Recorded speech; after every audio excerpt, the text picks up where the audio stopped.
Good morning to all. You know, life's a lot easier when it's just cut and dry, man. It's just this way or it's not. And as I've navigated this world and this life for 34 years, I've realized that is not what it's all about. There's a lot of complexities, a lot of in and outs, a lot of what have yous. And yesterday with the Browns, it's not so cut and dry. They just didn't lose to the Ravens. There's all these other things that we try to all of a sudden attach to that game yesterday. Yes, in the grand scheme of things, they are now 2-2. You fell to a division opponent. There was a lot of issues on the field, but it's never just that easy. It's never just what is at face value. It's not just that score was that score. We know that there were so many things that led up to it. And frankly, more than anything, the disappointment, the letdown that I had for that game before it even kicked off. The excitement that I had all week on this show leading up to a division game. Everything was laid out in front of you to get to 3-1 before the bye, and you find out Deshaun Watson's not even playing with that shoulder. I have takes. I have questions when it comes to that shoulder. There's a group of people out there today. I hate doing this because I sound like some dad scolding his kids. I had to do that this morning too. I hate doing this, but there's a group of you out there that needs to shut the hell up. You have no room to stand on today. None. And I will tell you who you are. Some of you might already know who you are. It's not DTR's fault. Is it Kevin Stefanski's fault? Is there blame to be placed on Deshaun Watson for this whole situation? I think so. We'll explain all of it right here on the Matt Fontana Show. Welcome on in, everybody. I am Matt Fontana. He is Ryan Tyler this morning here on Big Play. I'm happy to have everybody. Good morning. Somber day today, Ryan. The sun did rise. Beautiful morning. The Browns just wasted a beautiful Sunday, too. Good morning, Matt. How are you doing? I'm good. Things are good. Things are all right. We're to the bye.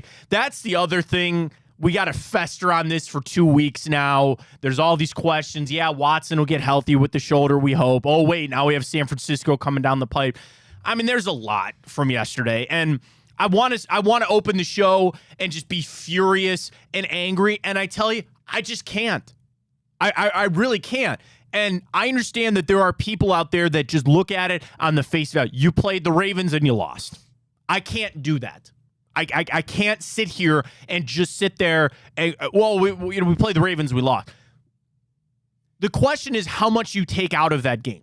Like, are you actually trying to make a statement, a declarative statement about the Cleveland Browns after yesterday's game? And I don't know if I can. If that's a cop-out, sure.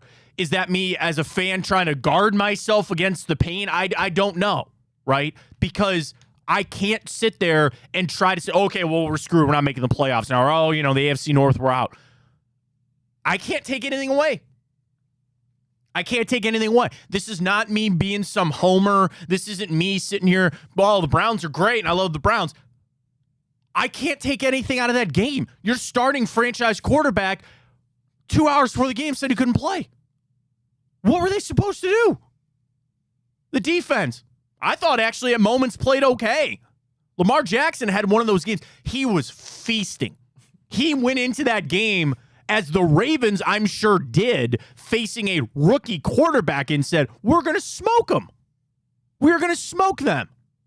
And I had people, good friends of mine, right before the announcement, jump on Tipico and go, oh, hey, Browns plus 1.5. This defense, I tweeted, make this scrappy. What'd you want him to do?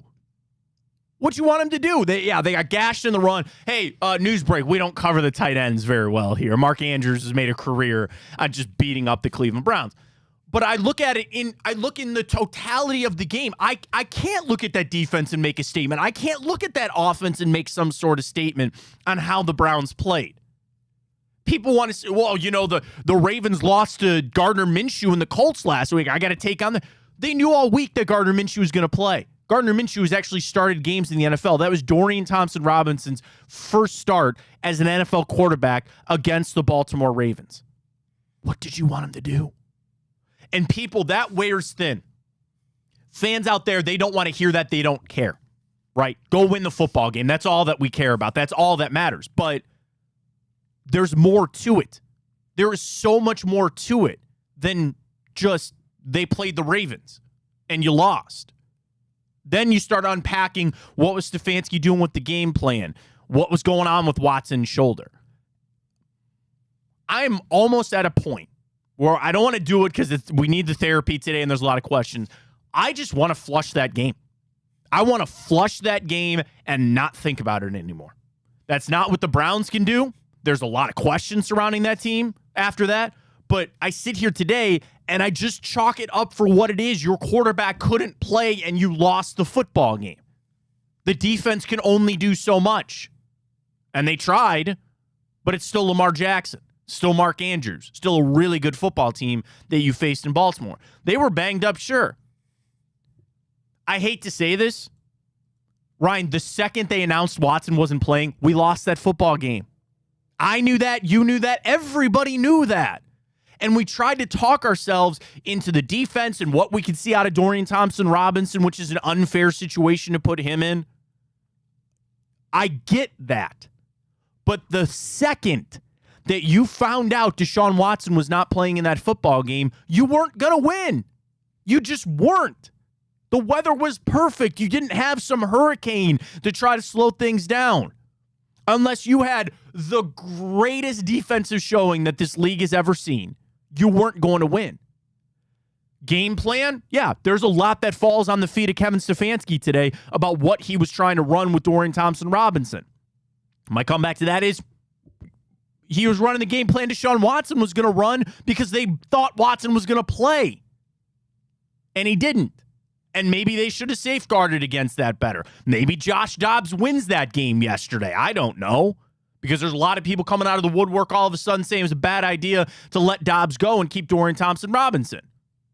That is the group of people I want to talk to this morning, too, by the way. But I flushed the game. I flush it. You lost. You're 2-2 going into the bye. You look around the rest of the AFC, specifically the AFC North, 2-2 ain't so bad all of a sudden. And yeah, you had some crazy things happen. And even if Watson plays, who knows if you win that game. But at least if Watson plays, I could make a statement on that game. I could actually take something out of it. And we're so conditioned to watch a game and be able to make some sort of statement after it. And be able to say, this defense is, oh my God, amazing. Or wow, Watson did this. Or we're starting to get Elijah Moore. Ryan, there is nothing, literally nothing that I take out of that game. And maybe I'm wrong for that. I don't know. But what can you take out of that game? I'd love to hear from people in the Twitter inbox. At Matt Fontana Show, at Matt Fontana 83. What do you actually take out of that game? You want to say maybe Dorian Thompson-Robinson's not the guy? It was one start. You want to use it to push an agenda that Kevin Stefanski's not the head coach for the Cleveland Browns? Okay, maybe I can listen to that. Fine. I can't make any statements on this defense. Oh, they got thrashed. They were playing from behind. They were put in a really hard situation because you know every guy in that locker room, when it was announced Watson wasn't going to play, felt their stomach drop and then go, well, now I got to go out there and make a play. And what did you see early, specifically in offense? Guys doing too much. Stefanski doing too much. DTR doing too much. Elijah Moore doing too much. Couldn't get the run game going to save our lives. Oh. Is Jonathan Taylor still available? Maybe that's the declaration people want to make. We better go trade for Jonathan Taylor all of a sudden. I can't overreact. I'm not going to. Because you didn't have Deshaun Watson. I'm sorry. That is big enough for me to just wipe that game out. Every part of that game, I just wipe out because Deshaun Watson didn't play. And if you can't accept that, I'm sorry. And tell me why I'm wrong. I'd be interested to hear why. It's 1-17. It was a division game. I get it. But when Watson doesn't play, when it was announced 2 hours before the game that he wasn't playing, I lost all hope and you lost the football game. Sorry. It happens. It happens. And I sent this tweet out, and people got bothered by it. When I said there aren't many teams in the NFL that are equipped to win when their starting quarterback isn't out there. And 2 seconds. Gardner Minshew last week. That's different. They knew all week Anthony Richardson. They were preparing for Gardner Minshew to play. And he's the guy that's actually started games in the NFL. And let's also call it for what it is. They snuck one by the Baltimore Ravens. You know what you got yesterday? You got the full attention of the Baltimore Ravens. I'll listen to they were looking past the Colts and they slipped up. That's probably what happened. You knew that was not going to be the case yesterday. You knew the Ravens came into Sunday with a full attention on the Cleveland Browns. And then when Watson was announced out, they just laid their bibs on down, sat down and said, let's go whip their ass. And they did, because they're a good football team. Could the Browns of yesterday maybe have taken it to the Panthers or maybe made it scrappy or the Texans? Wow. We'll go around the league at 10 o'clock. That helped. That helped things. You could have maybe gone out and beat some lesser team. You weren't beating the Ravens. You weren't doing it. That just was not happening. And in fact, I could actually make the case you maybe could have beat the Steelers or the Bengals after seeing how they've been playing. But the Ravens were the one team in the division you were not beating. You were not beating. And if that's a defeatist attitude to say if your quarterback is out, so that's how the NFL goes. Watch the Jets. Yeah, yesterday was a nice, they tried and they took it. Oh, man, they didn't cover. Damn it. But anyway, like when you lose your starting quarterback, that's the world that you live in. That is where we're at with the Cleveland Browns. Now, you hope that the week off can help Watson's shoulder and it all comes back. But Ryan, I got to talk about the Deshaun Watson injury. And we're going to play some sound from Kevin Stefanski here. Because we start with how did he get injured on a quarterback run, okay? And he got smushed in the Titans game inside the 5-yard line. Sitting home, like, that's a pretty big hit. Comes up and he's got a shoulder contusion. A contusion is a bruise. Stefanski said after, or all week, or even after the game yesterday, there's no structural damage. People started going back to the Baker Mayfield thing. Was it separated? Is there an AC joint? So all week, he doesn't practice. Doesn't throw. But there was belief that he could play. Specifically from Watson himself, right? Oh, he'll play. Okay, all right. And then he doesn't. This might be wrong of me to say, but this is what I really believe. That's shame on Deshaun Watson for not being truthful. And that's me assuming things that I might not know, and maybe that's wrong. But you have got to tell. Here's what happened. They said they were going to show up yesterday and go through pregame and see how he felt. And he said the shoulder didn't respond. That he was apparently doing 5 and 10-yard throws and couldn't make them, and they had to sit him down, and he couldn't play. Okay? That is not something that just happened. There was a lead up over 6 days to understand that there was a chance he wasn't going to play. But when you are told he's going to play, or when he himself thinks he's going to play, which I guess, again, is positive to say, hey, he tried. Didn't they really understand how bad the shoulder was? Is that something that I can truly say that they sat down yesterday and that was the first time all week that they really thought he wasn't going to play? Was he telling them, I guess here's my thing, was it feeling good and then all of a sudden just didn't feel good? Or was he saying it was feeling good when it really wasn't? Is this something that Sunday when he started to throw, it was an epiphany? Oh my God, I can't play. And we've seen guys get hurt in pregame before, pull a hamstring, pull a groin. Sure. But I have so many questions about what led up to Watson not actually being able to play. And the comeback might be it's the 4th game of the year. It's a long way to go. Maybe he could have got, but I would imagine that if he could have played, he would have. But I don't know. Am I off base with that? Just to question the process. And for the Browns to not understand, he didn't throw all week. Isn't that something maybe you should have tried to do? I don't know. Is that something you should have done before Sunday morning? I'm not an athletic trainer. I'm not a doctor. But that is one of the most maddening things is that you had all this time and all this run up and lead up, and then it just seemed like everybody got blindsided when he didn't play. And if you want to blame the Browns for not being prepared or having that emergency plan, sure, they elevated P.J. Walker, which probably told you how they were feeling as a precaution. But I don't know, am I wrong for sitting there thinking that maybe the truth was not being told here? I'm just going to say this is probably wrong. Was Deshaun Watson being forthright about how bad his shoulder was really feeling, or was he trying to gut it out and be the tough guy? I don't know the answer to that question. And that's something between him and the team. I really wonder that. Was he hiding it the whole time? And that is a detriment to the team. If you're not truthful and can't tell them exactly what was happening, that puts them in a horrible spot. Now, maybe he was, and the whole step and every single day he was telling them, hey, I'm feeling this or I'm feeling that, and we just woke up Sunday, rolled the dice, and it came up snake eyes and we're screwed. Maybe that's what happened. I don't know if I could buy that. Kevin Stefanski, after the game, was asked a couple of questions. So first up from Stefanski, the question was Watson not going. Basically, what happened, what led up to Watson not being able to play in this game? This sound courtesy of the Cleveland Browns, Stefanski after the game yesterday. I mean, like we mentioned earlier, Mary Kay, we took it day by day.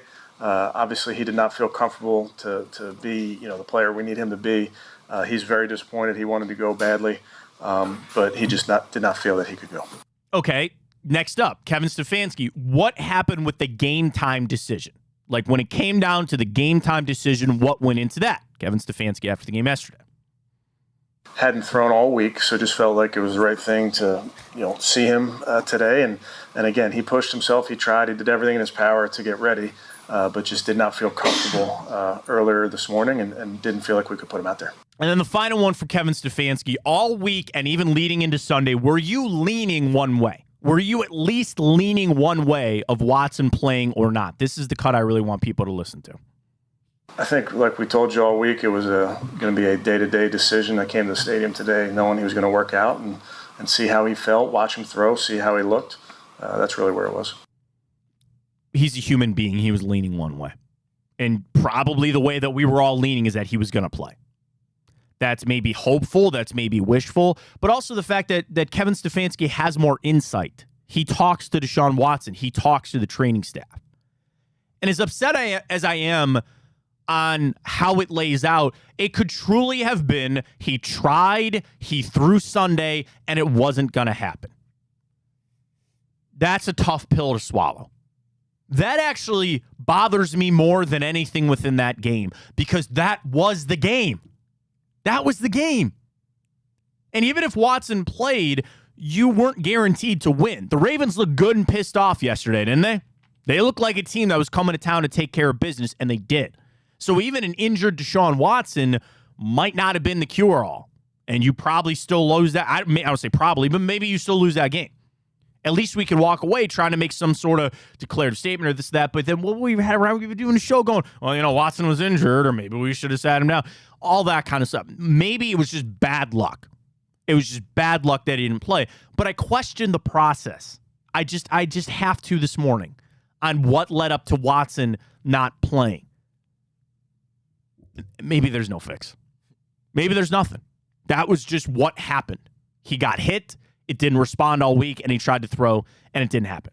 So it's wrong of me to do that. It is wrong of me to sit here and try to question how they navigated Deshaun Watson's shoulder injury. I know the end game was that he didn't play. So now I'm going to go back and question everything else leading up to and get pissed off about it. That's what happens. I'm sorry. When he doesn't play and that sinks my team, then I'm going to instantly go back and start trying to nitpick and figure out what led to this.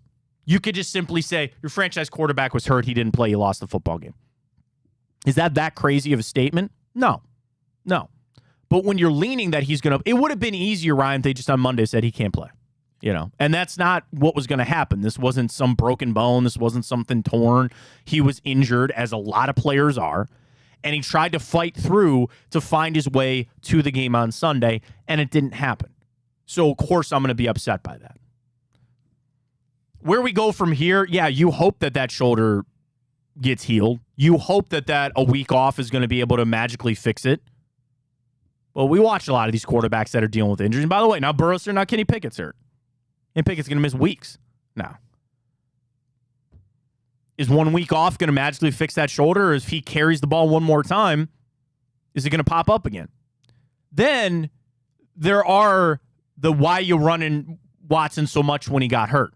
That's one of the reasons he's here. It's one of the reasons that he's such a good quarterback is that he can run. Don't take that away from him. You can't. And that's how you got to play the game. Injuries are a part of football, and the Browns got bit by this one. And they got bit bad by it. Then the conversation comes, how prepared were you actually to be without Deshaun Watson? I'm going to try to keep this in between the ditches here, Ryan. For all of you out there that were throwing bouquets at the end of training camp, saying that Dorian Thompson-Robinson deserved that backup spot, I don't want to hear from you today. You be quiet today. You have no room to talk. Here's the thing. I like Dorian Thompson-Robinson. This all starts from I like DTR. I was super happy when they drafted him. I was super happy to see him in preseason. But on this show, I said I thought Josh Dobbs was the right guy to be the backup quarterback. And I would have sat Dorian Thompson-Robinson as your third inactive quarterback and let him learn. They got a deal and they traded him away. That's the decision that they made. But for everybody out there, you can't play both sides of the coin. You can't sit there and the tweets that I got saying that Dorian Thompson-Robinson earned this opportunity and how dare I try to take that away from him. And Matt, open your eyes on how well he played. He deserves to be the backup. Okay. Do not get angry today then. Don't. And that has nothing to do with DTR. Of everything that went wrong, he is void of almost all blame yesterday. What did you want him to do? He's a rookie, fifth-round quarterback that got thrown into that on a couple hours' notice. Again, would have been better off if come out Wednesday, you go, hey, DTR's got to start here. And I'm sure he prepared all week, and he had all the throws in practice, but you can tell by the game plan that they assumed Watson was going to play. It's a whole nother ball of wax. I'm not changing that game plan or whatever you needed to try to make Dorian Thompson-Robinson comfortable. Because it was clear and obvious that they were running the game plan that they had set up for Deshaun Watson. You can't switch that in an hour. You just can't. For all the week of practice, for how meticulous coaches are when coming up with the script and the game plan, you can't just throw that out the window. You just can't. And maybe they should have. I don't know. But it was obvious that they were all leaning that way for Watson. So I'm sure DTR was too. Hey, man, I'll prepare. I'll get ready. But Watson will come in. He'll play. And then 2 hours before, actually, man, you're up. Okay. That's a tough spot to be in. But for all the people out there that were just, you got what you asked for. Okay. I hate saying that. And that comes off like I think Dorian Thompson-Robinson sucks. I don't. He's a rookie. What did you want him to do? But for everybody at the end of training camp telling me I was crazy and saying that Josh Dobbs should still be here, now you see why. And again, I don't think just Josh Dobbs, I don't know if he wins you that football game yesterday. I don't know. Who knows? Would he have given you a better shot? Yeah, probably. Probably. And I'm sure Andrew Berry thought a lot about that yesterday. Was that 5th round pick really worth it? I don't know. And in the grand scheme of things, because we'll turn the page eventually, at the end of the year, if you still make the playoffs and Watson comes back healthy after this, it was a bump in the road. And you could sit there happy and say, yeah, we got the 5th round pick and we're all good. But for right now, you question it. And, you know, Andrew Berry, I think, does a good job. That seemed to be a myth. And I said it at the time. And to be fair, there were a lot of fans out there that felt the same way that I did, that they shouldn't have shipped off Josh Dobbs, that they should have kept him around for something like this. And lo and behold, it comes to fruition in the 4th freaking week of the season that you should have kept him. It's tough to say all that and not, like, come off as a shot at DTR. Ryan, it's not meant to be. What did anybody want him to do yesterday? Like, I don't... He's not high on my list of things that I look at and I say he was the problem. Again, you put him out there. You threw him out there. You threw him to the wolves, like a lot of people said. You couldn't run the football, and you were trying to run gimmick plays, and you couldn't complete a pass. You're not going to win a football game like that. If you want to say, oh, there's I want to get down to that. I don't want to think about that. But, like, for everybody that was just clamoring to have him as your backup, okay, there you go. You don't have any room to talk today because that's what happened. The tough thing is Josh Dobbs, I don't know if it really makes a difference on if you win that game or not. To the defense, it played well at spots. They missed some tackles again. Try to get after Lamar Jackson. I mean, it's Lamar Jackson. I mean, what do you expect him to do? Beat us with 2 touchdowns? That's a Lamar game for you. 2 rushing touchdowns, 2 passing touchdowns. I mean, that's kind of what it is. What did I say on Friday, too, Ryan? Make him throw. I said, stop the run with him because I didn't know if they're going to be able to run the football anyway, and lo and behold, they just come out and smash you. They wanted to win that football game. They sensed weakness from the Cleveland Browns, and they went out and they took it out on you. And they couldn't stop. So I don't even want to walk away from, I know the defense is still number 1 in efficiency, and some of their big, gaudy stats took a hit, but I still feel really good about where this defense is at. Yeah, injuries aside, it sounds like Miles is going to be okay. Hey, we heard that before, haven't we? Oh, he'll be fine. I hope Miles is okay. He was in a walking boot after the game. He said he'll be ready to go bye week, all that kind of stuff. But defensively, I can't make any declarations. Same thing with this game. I don't look at this defense and feel any different than I did on Friday. They are still an elite unit.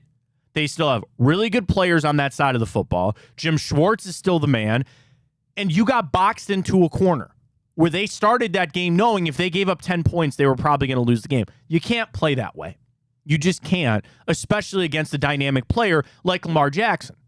So I don't look at this defense any differently. I don't look at this defense any differently than I did last week about how they played against the Baltimore Ravens.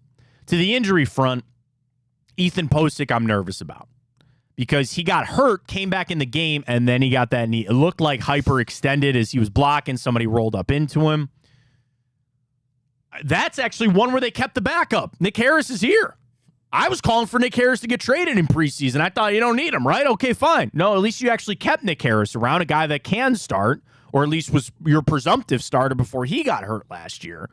So at least that's fine for however long Posick is going to be out. But, oh, man. I can't pull anything out of that game. I can't. If people want to use that as a platform to tear Stefanski down about his game plan, let's talk about the game plan. Okay. It was obvious that they were going into that game with Deshaun Watson as your starting quarterback, right? Am I missing anything with that? I don't think so.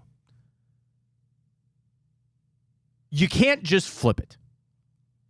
You can't just all of a sudden rip everything up. But you had to do something. There had to be something, and you can't run it. Could not run yesterday at all because they knew stop the run, let this rookie quarterback throw. And if they're going to beat us, fine, but they're going to do it on the arm of Dorian Thompson-Robinson. He made rookie mistakes.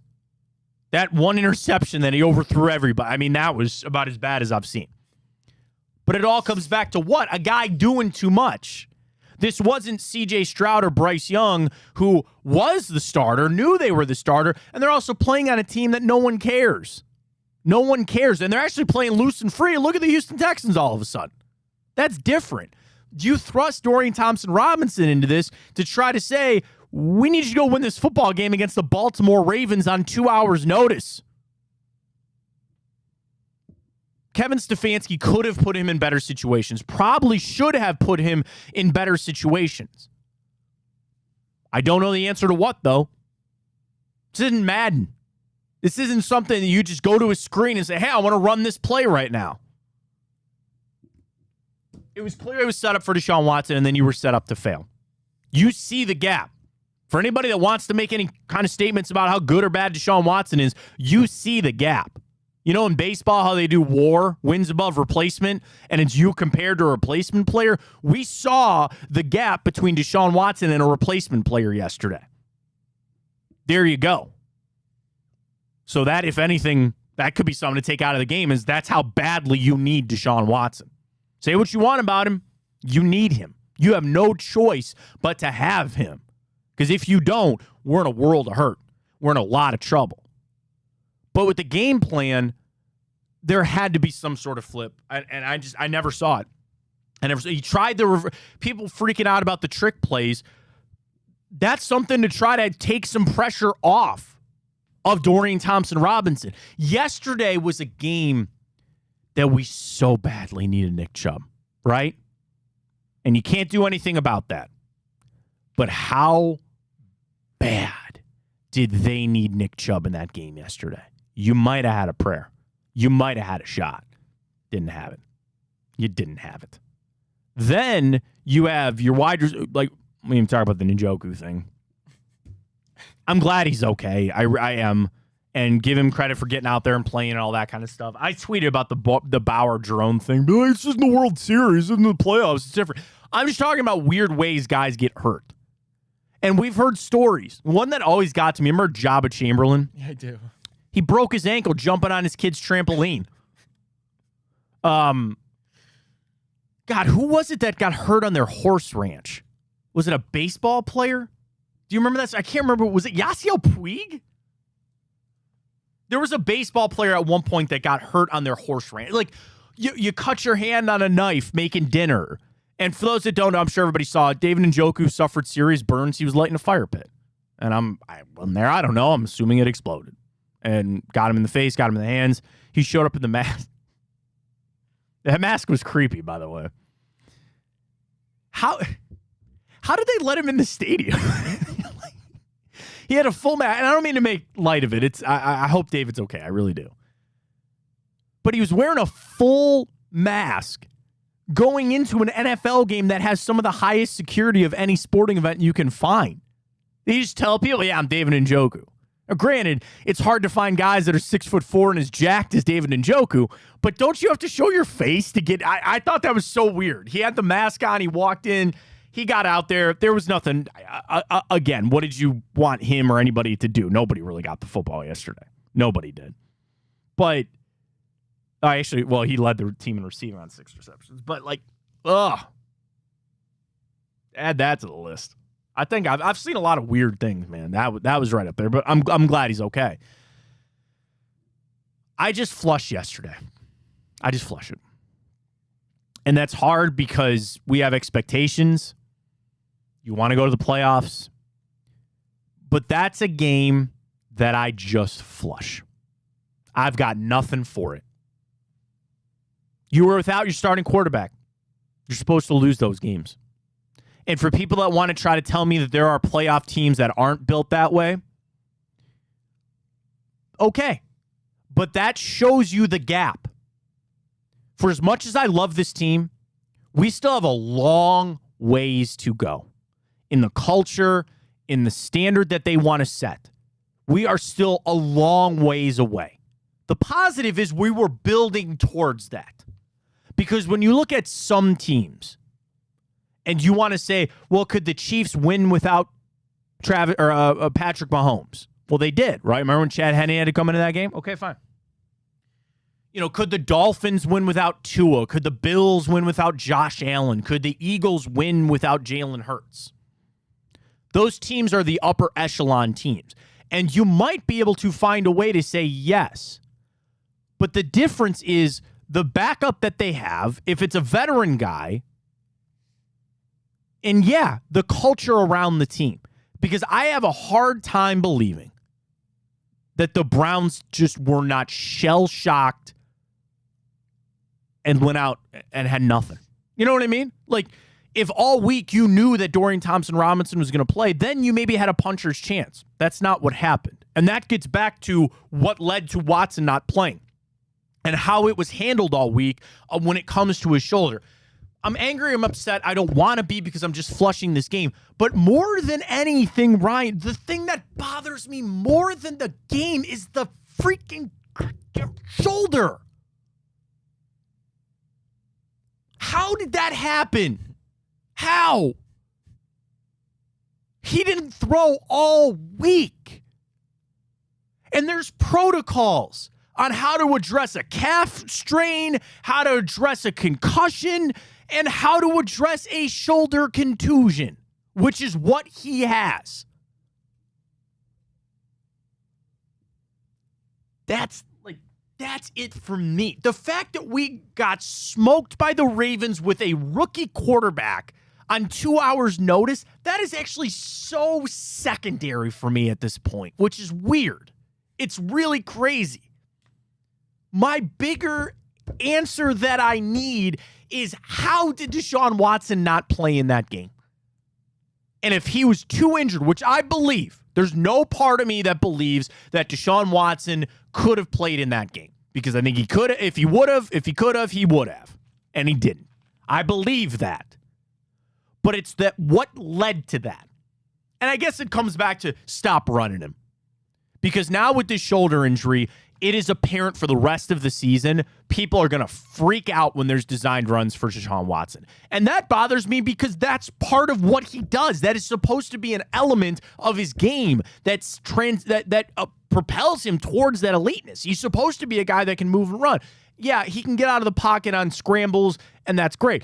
But God help Kevin Stefanski the next time he calls a designed run for Deshaun Watson. People are going to be calling for his job, not that they're not already. I don't want this to derail the season. I don't want this to be the thing that catapults us to a tailspin, because there is so much football left. And the bye comes at a perfect time. You get Miles healthy. You do whatever you need to get that shoulder healthy for Deshaun Watson. It's going to be there. It's going to be there the rest of the year. Now, if it's that bad that he missed a game, it's not going to be better in 10 days. It'll be a little bit, but it's not going to be healed. Let me put it that way. It's not going to be healed. So now this is something that we're going to be on pins and needles for the rest of the season about every hit that he takes, and the fear now of Dorian Thompson-Robinson having to come into the game. People are saying, oh, God, we got to go trade for a backup quarterback. We got to do this. You don't ever plan for injuries. You don't. You build the best roster that you can, and you hope that you get through it. But we know you're going to have to face them. And I just think about it from this standpoint. We've played 4 football games, and in 3 of those games, you had starting all-pro caliber guys miss. You lost Jack Conklin, you lost Nick Chubb. Those 2 were for the season, and you were without Deshaun Watson. That's bad luck. People don't like just saying, oh, chalk it up to bad luck. That's not great. You know, you could be the Jets, who lost their quarterback for the season. Look where they're at. And I don't know if people truly understand that. Because we're angry, you're upset. I'm here to tell you, you do not win in the NFL with your backup. A sneak up game here and there. It is rare in the NFL to be able to keep it together without your franchise quarterback.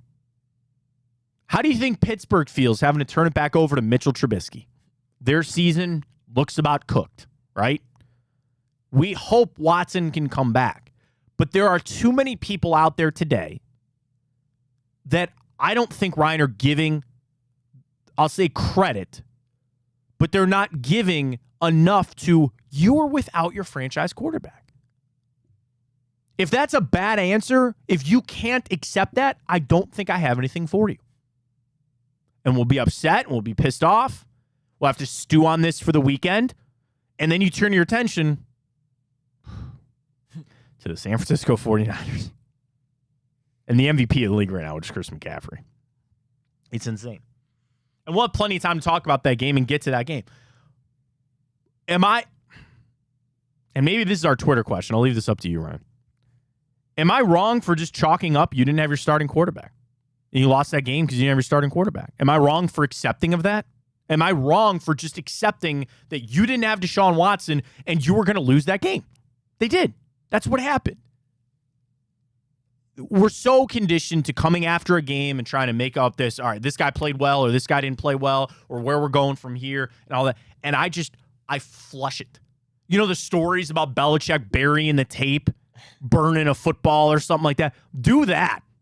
Give me the tape from that game. I'm going to go throw it in the lake. I will walk across the runways here at Burke Lakefront Airport, and I will take that tape and I will chuck it into the lake.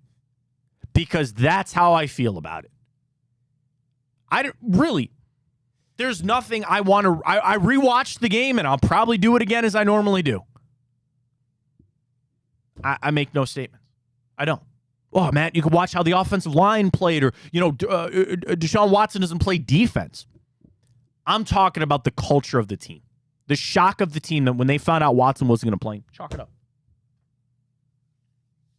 I'm sorry. Kevin Stefanski. People, no matter what, people always want him fired. That's the job of being a head coach in the NFL. There are people that are always going to think there's somebody better out there. I give him a pass. Do this. Here's our Twitter question this morning at Matt Fontana Show, right? Are you giving the Browns a pass for yesterday's game because Watson didn't play? There it is. Are you giving the Browns a pass because Deshaun Watson didn't play yesterday? Yes or no? We'll put that up at Matt Fontana Show. Hey, we cracked 200 followers there, by the way. Thank you for everybody that follows along every morning. We're on YouTube as well at Matt Fontana Show. Are you giving the Browns a pass because Watson didn't play yesterday? It's pretty clear and obvious. I'm saying yes. You could completely disagree with me and tell me I'm wrong. That's fine. That is completely fine. Oh, man. That sucked. Like, it was just so hard. And we'd be having a lot of different conversations. If Watson played and we just lost, then yeah, then maybe we can try to say we're deficient here. Yesterday was a big test for the Browns, a big test. And I just felt like you showed up to the big test. It was a big math test and you didn't have your calculator. That's what, seriously. Oh, dude, that just gave me so many like bad, like walking into your ACT. Did you take the ACT, Ryan, or the SAT? I did. The ACT. ACT. And what did they always tell you? Walk in, like have a couple of pencils. And I took mine at North Royalton High School. I took the ACT twice because they always say take it twice. You get a better score your second time. But you're walking in and you got your paper. Okay, I got my pencil. And then you reach down and you go, where's my calculator? Oh, God. How am I going to do this without a calculator? Browns didn't have a calculator yesterday for the SAT or the ACT. That's kind of what I equate it to. The most important piece of what you were trying to do, you didn't have. And if people want to tell me they don't want to hear that or they don't care, we're just going to have to agree to disagree.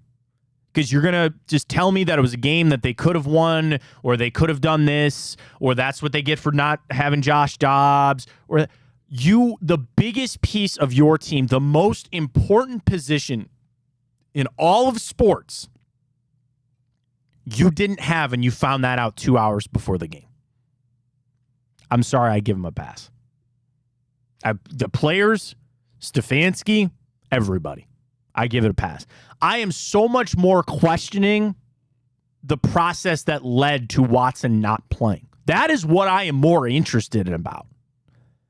You can mask a corner not playing.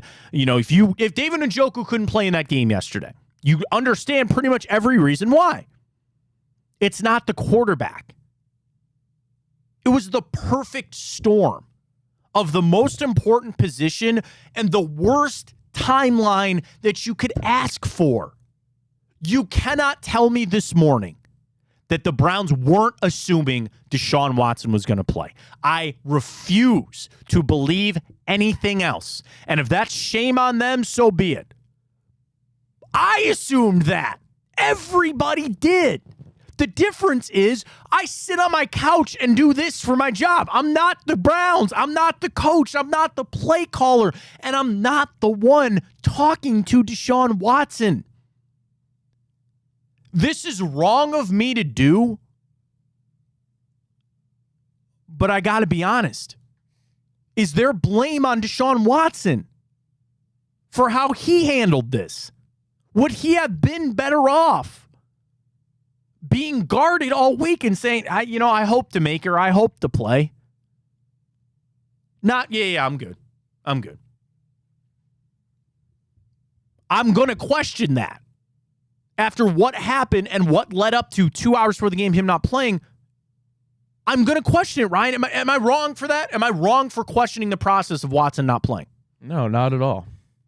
I don't understand how they didn't at least have leaning one. Kevin Stefanski, who played this out earlier, he said, "No, I wouldn't lean one way. I don't buy it. I'm sorry. I'm not calling Kevin a liar. But I don't buy that.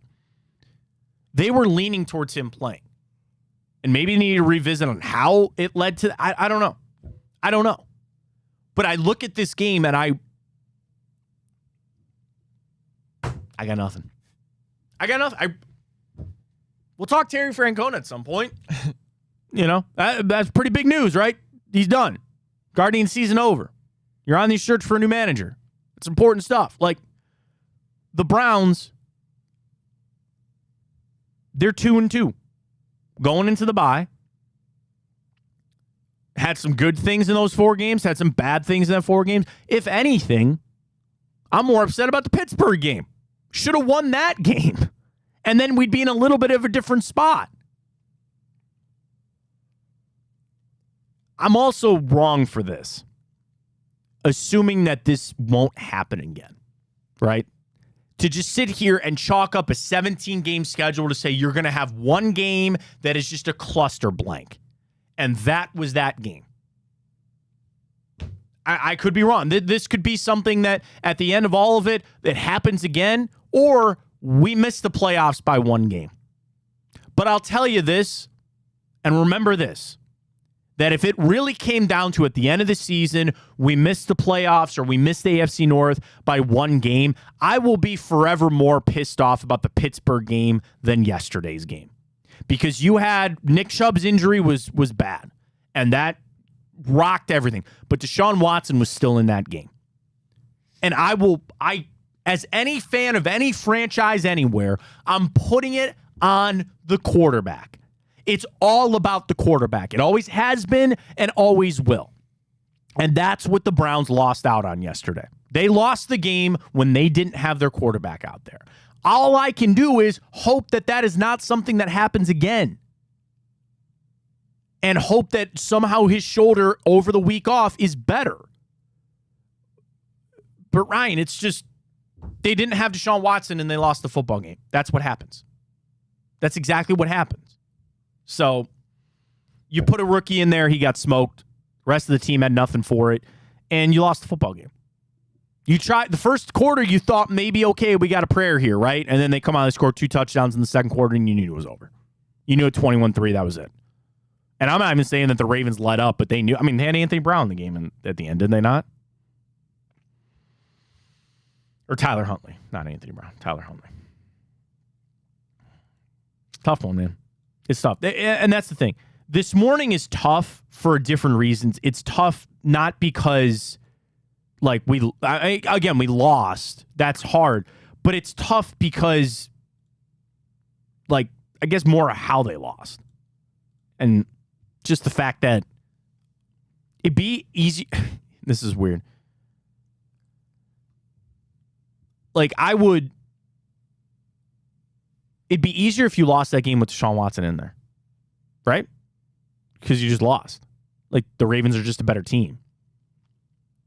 It just makes it so much harder when he wasn't, and he isn't. And it's a fluky, freaky thing, man. And that's what happens in the league. Our Twitter questions are up. Are you giving the Browns a pass for yesterday's game? Are you just saying that Watson didn't play and that changed everything? I'm saying yes. I'm giving the Browns the pass. I get people that don't want to do that. I understand people that this is season you were meant to go do things and you lost a game that you might need at the end of it. But I just chalk it up to bad luck. It's kind of where I'm at. Ryan, cast your vote. Are you giving the Browns a pass for yesterday's game? I don't even know yet, Matt. It's we had not even 24 hours to really soak what happened on Sunday, so I'm still deciding. But I am with you in the fact that what were we expecting? As soon as we knew DTR was going out there, we knew our chances were super minimal, and it came to fruition. So my instinct says no, but it's just, it's tough.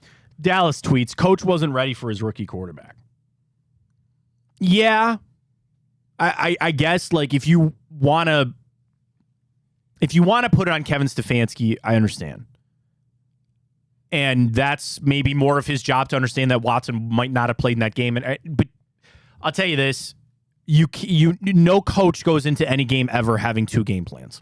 They just don't. That's not the way that things are set up.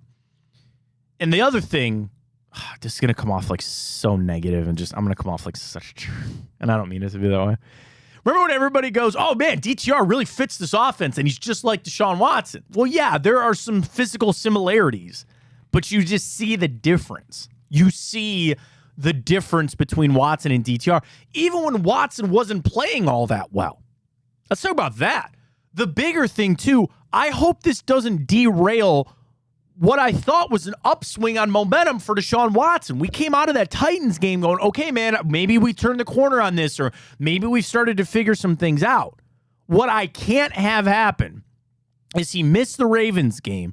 We go into the bye, and then you come out against San Francisco, and all the same warts and problems are back. Like, he's just reverted back to all the mistakes that were being had. The Browns were actually making momentum to getting Deshaun Watson back to being the quarterback that he was. I hope that is not stalled. I hope that is still on path.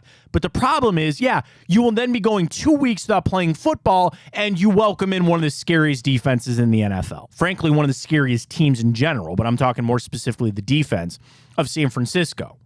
It's a lot to be asked. That's a lot to be had. But that's another like bigger picture thing that we won't know until 2 weeks from, or a week from Sunday after the bye. And then we got to sit on this, man. And that's kind of maybe my message more to Browns fans. We're going to talk about it a lot this week, I'm sure. And we'll get updates on Watson. Stefanski will talk today. We're talking to Andrew Berry tomorrow. They'll give you the updates. But the thing is, I guess I'm trying to guard against Browns fans. This is what I'm doing. Don't stew on this. Don't let this fester over the bye. Don't let this be something that knocks us off the path. As Browns fans, we are new to this, and the franchise is too. A team with legit expectations, with real talent, and trying to go somewhere. The sky is not falling. You had a bad game without your starter. The rest of the division sucks too. The Ravens look good. Fine. Nothing about the Bengals or Steelers has me worried anymore. There's still wild cards to be had. Jets ain't making it. Patriots ain't making it. We'll get to around the league coming up. There is still a path to the playoffs. You don't see it today. You might not believe it. But I'm here to tell you it's still there. It's still all in front of the Cleveland Browns. Sunday sucked. It wasn't fun. Flush it. Flush it. Don't think about it anymore. Put it behind us. Get through some of these injuries. Come back out, and you get after it in 2 weeks against the 49ers. That's what has to happen. That's what has to happen in this game, or in this team moving forward. Are they strong enough to handle that? We'll find out. Was yesterday pushing the ball down the hill, the rolling snowball that turns into the avalanche? It could have started yesterday. To derail your season, to derail Kevin Stefanski's job with the Cleveland Browns, all those things potentially could happen. Or they could find a way to persevere, get through it, and you still have 13 games left. You still have 13 games left to make some hay. Was it the easiest opening schedule? No. Was it the hardest? No. Now that you kind of know what the Bengals and the Steelers are and the Titans, not really. You're 2-2 going into the bye. That's acceptable. We wanted 3-1, sure. But 2-2 is acceptable. You are still in this. You're still in this. Got to get Watson healthy. You got to get him back, but you're still in this. So that's why I feel confident in saying I'm just giving it a pass. I'm just getting rid of that game. Fans are not that way. 60-40 on Twitter, on our Twitter question up at Matt Fontana Show. 60% of people say they're not giving the Browns a pass. Are they afforded one? That's maybe the ultimate question in this, Ryan. Are the Browns in a situation where they are afforded a pass? Do you think they've done enough to deserve it? Whether or not you actually want to give it to them, do you think that they've done enough to get the benefit of the doubt? Yes or no? Thinking hard. Probably not. You're shaking your head no. It's just... I can listen to it. That's fine. If you want to tell me that they have not done enough to be afforded the benefit of the doubt, that's fine. I don't know. That's fine. Okay, that's fine. And I'm then, just so conflicted. I have so many emotions that are going through my head. That's what I'm saying is if you don't want to give them the pass because they just don't even deserve the conversation, I could understand that. I'm not only am I having the conversation of do they deserve a pass or not, I'm giving them a pass for yesterday's game. All right, Twitter inbox is open. Grab it there at Matt Fontana Show. We're up on Twitter. We're up on Facebook. We're up on YouTube at Matt Fontana Show. You can stream the show at any time there. We're on Apple Podcasts. We're on Spotify as well for after the game or after the show, excuse me. Chico coming up 12 to 2 as well right here on Big Play. It's Monday, so we got the Reflog show. Tonight at 9, Reflog. Tonight, Reflog. I'm sure they got a lot to recap on that game as well. Don't forget about the Big Play football show with Hanford and Greg Williams. We got you covered with Josh and Maria Cribbs as well. Bobby Carpenter, Anthony Schlegel, B-Carp show last night on Ohio State's bye. They had a lot to talk about. Terry Francona officially done now as the manager of the Cleveland Guardians. Where do they turn their attention? We got you all covered. We'll take you up to 11 o'clock. Still have plenty of Browns to get into from that game. I want to flush it. I'm ready to move on already. You just chalk it up to you didn't have your starting quarterback. It is what it is. We'll update our Twitter questions, but when we return, we're going to go around the league. One of the best things I could say about that game yesterday was we weren't the only team that got blown out or the only team that had a really bad loss. So we'll go around the league. Get ready for tonight, Monday Night Football. I had a good day yesterday in general. Cashed good on the Cowboys, which was a good one for me.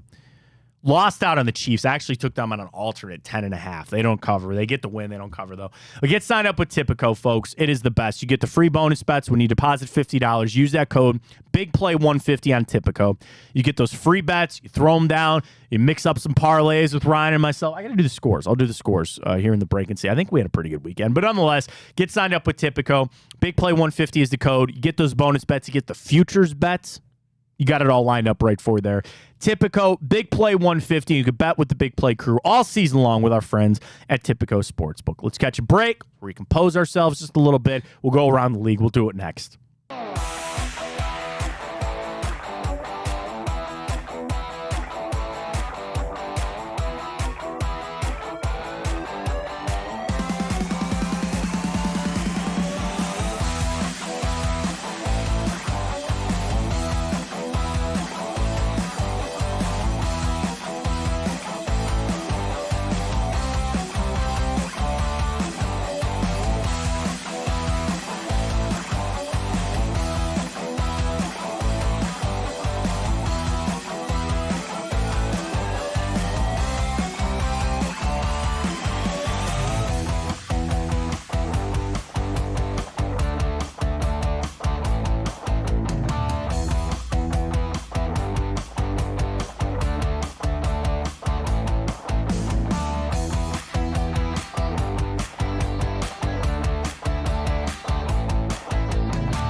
All right, back here on the Matt Fontana Show, just kind of like a moratorium Monday. I don't know, man. It's just the Browns got smoked. They didn't have Deshaun Watson. I'm not going to make any statements about this defense. You want to be upset today, sure. I say just flush it. I say move on. Ryan, we were not the only team to have a bad loss yesterday. Some worse than others, but nonetheless, let's get to it. Instead of the morning update, we bring you around the league this morning here on the Matt Fontana Show. Ryan, take it away. Let's do it, Matt. Alrighty, London, Jaguars and Falcons. Kind of a home game for the Jaguars in that one. They take care of business. Atlanta, as we know, has a quarterback problem. Jaguars win that one 23-7. Yeah, I mean, we picked Jacksonville. Both you and I did that, so nice little dub for us. I mean, I look at it from this standpoint. Jacksonville's always going to have the upper hand when they go to London. They go there so much. They know what it takes. But, yeah, you mentioned a quarterback problem. The magic that the Falcons had is gone. Did you see Mac Hollins on the sideline kind of, I don't say cussing out Desmond Ridder, but Ridder came to the sidelines. Hollins stood up and kind of gave him some lip. Things might turn there real quick on one Arthur Smith. You can only run the football so much. But, Trevor Lawrence didn't play. Like, dude, what a dud he has had to start the season. Yeah, they're 2-2, talking about Jacksonville. 207 yards and a touchdown. Jacksonville might suck. Like, they might not be very good. I don't know. Why does Calvin Ridley have 2 targets? I don't know. I don't get it. ATN only 55 yards. Lawrence ran for 42 yards. He ran for almost a quarter of the yards that he had through the air. I think they're overthinking things, but anytime they go to London, I'm always going to lean towards Jacksonville. They got to win against a bad football team. Well done. Alrighty. Well, a little bit of surprising. Bills blow out the Dolphins 48-20. Josh Allen, 5 total touchdowns, as the Dolphins have no answer for that Buffalo offense. I did pick the Bills in that game, and I said to start the season, I thought this would be a down year for Buffalo. I guess they're proving me wrong.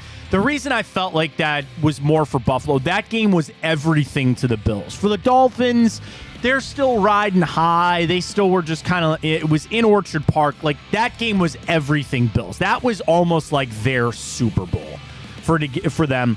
And also to get Josh Allen back right, and he did. 4 touchdowns through the air, 3 of them to Stephon Diggs. Buffalo was going to do everything they could to win that game, and they did. I don't know if I could actually, like, people want to say that was a turning of the tide in the AFC. I still think Miami's the better team. Yeah, they shellacked them, like it wasn't some one-score game, but I still think Miami's the better team. That was that game was all Buffalo. They're going to do everything they could to not lose, and they did. So well done for them. Alrighty, well, not the most interesting game, but Denver. Oh, it got interesting there at the end, yeah. Wow, how about that? Down 28-7 in the third quarter, but Russell Wilson and the Broncos come back in this one to get their first victory of the season. And for a while, it was looking like, wow, Russell Wilson and the Broncos are really that bad. Yeah, I mean, I look at it from this standpoint. I feel bad for Justin Fields. Guy threw for 335 and 4 scores, and he still lost that game. This Chase Claypool story, too, man. So Claypool starts last week making comments off of Justin Fields, taking the coaches, saying that he's not getting used and that kind of stuff. They not only have now made him inactive for that game, Matt Eberflus came out and said he won't even be in the building this week. So they're all but, release Chase Claypool, like told him, get the hell out of here. It's bad for Chicago. If you're Denver, you're even worse off, man. You should have won that game without all that drama. Those are 2 horrible football teams, just absolutely horrible football teams. Eberflus going to lose that job sooner than later. If I'm Justin Fields, I'm doing everything I can to get the hell out of Chicago. Bad game, I guess, if you want to look at it from the comeback standpoint. But if I'm Denver, I'm not sitting there saying everything is all right with Russell Wilson either, because they're just bad game. Horrible game we knew it would be, and that's kind of what happened. Alrighty, well, good for us. Pittsburgh falls to the Texans 6-30. C.J. Stroud, 306 yards, 2 touchdowns, making an early case for him to win Rookie of the Year. Yeah, now Kenny Pickett is out. He's going to be missing some time. It's going to be Mitchell Trubisky in that game, or for that team. Yeah, I mean, Pittsburgh, okay, where the Browns sit here and we're upset that we're 2-2, Pittsburgh's got to be thrilled that they're 2-2. I don't know how they are, but they are. They're not going to do much with Mitchell Trubisky. Najee Harris continues. I know he had 71 yards, but he continues to not be what you think. They can't throw the football. They just cannot throw the football. Their 2 leading receivers yesterday were their running backs. They're not good on offense. Defense, you give up 30 to a rookie quarterback. I don't know what to tell you, but good for C.J. Stroud, man. Good for C.J. Stroud. Maybe Texans got something a little bubbling down there a little bit. D'Amico Ryan's got those guys playing hard. I still don't. They're not a playoff contending team, but listen, when you rebuild, that's what you want to see early. Now you got to bottle it and keep it rolling, but they got some momentum, and their young guys are playing well. So good for Houston. That was a huge help for us as well. Now Pickett's going to be out. Steelers might be dead and buried. Alrighty, well, another game of winless teams, the Panthers and Vikings. Vikings do come out on top of this one, 21-13. Yeah, that, again, must win there for Minnesota. You were on the road. Justin Jefferson, a couple of touchdowns. But you do look and continue to wonder about one Kirk Cousins, because in that game, he was only 12 out of 19. Maybe they realized that is what they need. It's hard because you have Justin Jefferson. He's arguably the best receiver in football. Maybe it's throw him the football and then just run. But here's the crazy thing, Ryan. Kirk Cousins only threw the football 19 times and still somehow threw 2 interceptions. He's bad. He's not good. Minnesota's not good either, but they had to get that win. Carolina, just keep Bryce Young upright. I think they could do another 10. But you see the reports coming out, they actually want to go trade for another wide receiver. They want to go trade for a starting safety. I don't know about that from Carolina. Can't take much out of that. I think the Vikings blow, and I know that the Carolina Panthers do. Alrighty, well, the Rams were at the Colts in Indianapolis. Puka! It looked like it was going to be a blowout. 23-0 lead for the Rams in the third quarter. However, Anthony Richardson trying to make a comeback of his own. Overtime game, 200 yards, 2 touchdowns. He's also making a very strong case for Rookie of the Year. Yeah, Puka Nacua still continuing at 6 for 163 or something like that in a touchdown. Setting all these records for the most receiving yards, receptions in 4 games to start a career and all that kind of stuff. Matt Stafford has a hip injury. They said he should be fine. Rams will finish at 8-9, somewhere around there. I think they might flirt with the playoffs. They're not going to make it, though. They do get Cooper Kupp back, though. Think about him with Puka. Could have something brewing down there. Colts, again, just kind of a wallowing, kind of meddling type team. You want Anthony Richardson out there as much as you can just to keep fresh and all that. Read into it. When a team's down like that, what are they going to do? They're going to turn and say, well, we might as well go for it here. 2 overtime games yesterday, which was a little shocking there. Can't read any of the team. Colts, Rams, not making the playoffs. Well, not to add insult to injury, but Baker 3-1. The Buccaneers come out on top against division rival Saints, 26-9. Baker, 246 yards, 3 touchdowns, just 1 pick. Derek Carr looked like a guy that missed the game and wasn't good. And he came out and talked about consistency and mistakes. He said something in postgame, though, that was like a little threatening. He said, we got to get things fixed now because they see it slipping away. The Bucs are 3-1. Good for Baker, man. I don't have anything for or against Baker Mayfield. I don't. And they're finding a way to get it done. Now, the question is, was Mike Evans injured in that game, or am I making that up? He exited. Exited the game. Went down in the first half. What was it? Do you know? I'm not sure. Hamstring there for Evans. That's not good for them. They have their bye coming up too, though. The Bucs are on their bye this week coming up. Good for Baker. That division sucks. Somebody has to win it. If you're Tampa, you might as well just get fat on your division opponents and go win the damn thing. Why not? Go for it. Alrighty, well, Philadelphia stays undefeated, 4-0. However, the Commanders put up a pretty good fight. Sam Howell, 290 yards, a touchdown. Jalen Hurts, 319 yards, 2 touchdowns. And A.J. Brown, 9 receptions, 175 yards, and a pair of touchdowns. Yeah, I mean, that's tough after the Commanders got smoked by the Bills. There again, like that feel-good type story. I don't think Sam Howell's the guy there, but who knows. The Eagles got to be feeling really good. That was a tester, man. That was a big tester there for the Eagles. They probably looked past them, and they still found a way to win. There is something that is so powerful about teams like the Eagles that even when it's going bad, they pull it out of the fire and they find a way to get a win. Yeah, you don't want to go to overtime against the Commies, but you did. You did what you needed to do to get a win. Jalen Hurts was fine, 319 and 2 touchdowns. I think the underrated thing about the Eagles and how scary they could be, if DeAndre Swift is going to keep running the way that he is running and playing the way that he is playing to give that offense yet another weapon, that's scary for what the Eagles can do. One of those teams that are, I don't want to say team of destiny, but they're one of the focused teams. We'll talk about San Fran. We'll talk about some of these other squads, but the Eagles are that team. When you lose the Super Bowl, there's two things that either happen. You either come out hungover and you don't start well, or you come out laser focused and you take every game for what it is. And I think that's what the Eagles are doing. They are laser focused. Yeah, okay, they need to go to overtime against the Commanders, but damn that. I'll move it this way. I was super impressed with the Eagles. Very impressed with that win, and it was against Washington. Say what you want, but the Eagles are playing well. Well, another AFC North blowout. A little bit shocking. Tennessee beats the Bengals. That Tennessee team? 27. That Tennessee team that we just saw? Not a good season. Wait a minute. Something's going on down there in Cincinnati. Did they change quarterbacks there in Tennessee? Is Derrick Henry?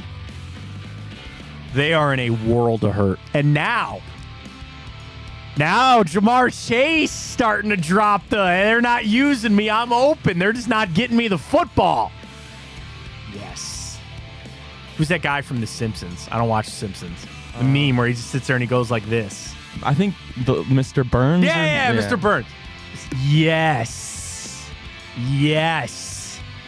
They're cooked. What are my odds on Zach Taylor, first coach fired, Ryan? Can I find those on Tipico? Yeah, you definitely can. I'm going to look that up. They're in a lot of trouble, and they have nothing to fix it because Joe Burrow's calf isn't going to get better. We live in a world that the Bengals might miss the playoffs. I love seeing it. Good for them. Dude, they got shellacked in that game. And that's the thing. Not even necessarily offense. It's just, yeah, okay, you put up 3 points. Great. I'm talking to that defense sucks. They're not good. What do I got here? What are you under futures here? Oh, I don't have it on Tipico. Boost, player props. Ooh, good boost for tonight. Huh. Ooh, I like. All right, we'll get to that. We'll get to our play for Monday Night Football coming up. Zach Taylor's on the hot seat. Now you got your star players coming out starting to question things. Maybe they should have sat Burrow down. Would they have been any different than 1-3 if Burrow hadn't played? I don't know. Don't think so. Bengals are a dumpster fire.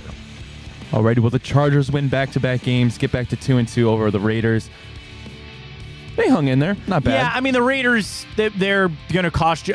You want to talk about the race for the first coach to be fired. Josh McDaniels, Zach Taylor is where it's at right now. Yeah. The biggest thing is that hit that Jerry Tillery put on Justin Herbert. Herbert got his hand cut somewhere else, got caught in a helmet. Tillery got ejected. He'll be fined. Yeah, the Raiders are done. Like, they had to start Aiden O'Connell. Garoppolo couldn't play. Good for the Chargers. I mean, whatever. You know, are they that much better than the Raiders? I don't know. They're disappointing. Say whatever you want. The two most disappointing teams for me outside of the Browns, like I take the Browns out of that, are the Jags and the Chargers. Trevor Lawrence and Justin Herbert. Completely disappointing. They'll back their way in the Chargers will make the playoffs. So with the Jags. They'll get it right. They'll make the playoffs. But I don't read too much into it. I think the Raiders suck. Am I reading this right, Matt? Khalil Mack had six sacks. One away from Derek Brooks' single game record. And one of those, the one crazy one, not to put you on the spot or pull it up, he was in pass coverage out in the flat and then still ran up and had enough time to go sack poor Aiden O'Connell. Could have started Aiden O'Connell yesterday for the Browns. All right, just kidding. He looked worse than DTR did at points. Oh, hey, wait a minute. You're telling me that a team didn't have their starting quarterback and had to put in a rookie and lost? Crazy. We're a better team than the Raiders, though. And I think the Ravens are a better team than the Chargers. So I guess read into that what you want. Yeah, Khalil Mack, so good. They might need that defense to start stepping up here if that offense ain't going to play the way that they expected them to. Already with Dallas murders the Patriots, felt so good watching that. 38-3. I took that one on an alternate spread on Tipico. I think I ended up taking the I guess I can look it up. I don't remember. I took the Cowboys. I think mine is 9.5 or something. Just smoked them. Patriots are in that awkward situation where they know Mac Jones is not the guy, so they had to bench him for Bailey Zappi. And you're in the awkwardness of Bill Belichick just trying to play out the string. What does he need, 17 or 18 more wins to pass Don Shula? What's he going to do, play 5 more years and just try to get 2-3 wins a season? I don't even know. What do you need, 4 wins a season to get there? Just playing it out. They don't have any talent there. What are you going to do? Bill Belichick's the greatest coach in NFL history. When you don't have talent, you're not winning the game. Like, it's that simple. They suck. Already, well, San Fran, second undefeated team, beat the Cardinals 35-16. McCaffrey finds the end zone not once, not twice, not 3 times, but 4 times in San Francisco. Yeah, that score really doesn't tell you how bad they beat him down, even though it was a pretty bad score. The 49ers are entering that era of we don't give a damn who you are, we're better. That's scary. That is scary. Christian McCaffrey, tell me that doesn't look like a genius trade. For John Lynch getting that extension, he survived the Trey Lance debacle. John Lynch deserves a praise just for getting Christian McCaffrey. And I'll say it, and I'll continue to say it, that Kyle Shanahan is the best offensive mind in football. Like, I'm sorry, you can't, like, Sean McVay's good. Andy Reid is good. Mike McDaniel is fine. Those guys are elite, upper echelon. I think they're all looking up at Kyle Shanahan, man. When you give him players like Debo and CMC and Kittle, he's doing it with Brock Purdy. Brock freaking Purdy. They're a juggernaut right now. They are so good on both sides of the football. They're elite, and they have a real good shot at hoisting up that Lombardi trophy, man. They do. All right, Chiefs beat the Jets 23-20 in primetime. Pretty good day for Zach Wilson. Not enough. I don't know if enough to really calm the dogs, if you will. Mahomes looked mortal, which was weird. Like, watching that game, some of the interceptions that he threw, it seemed like what we all thought, they took the Jets super lightly. And it tried to come back and bite him.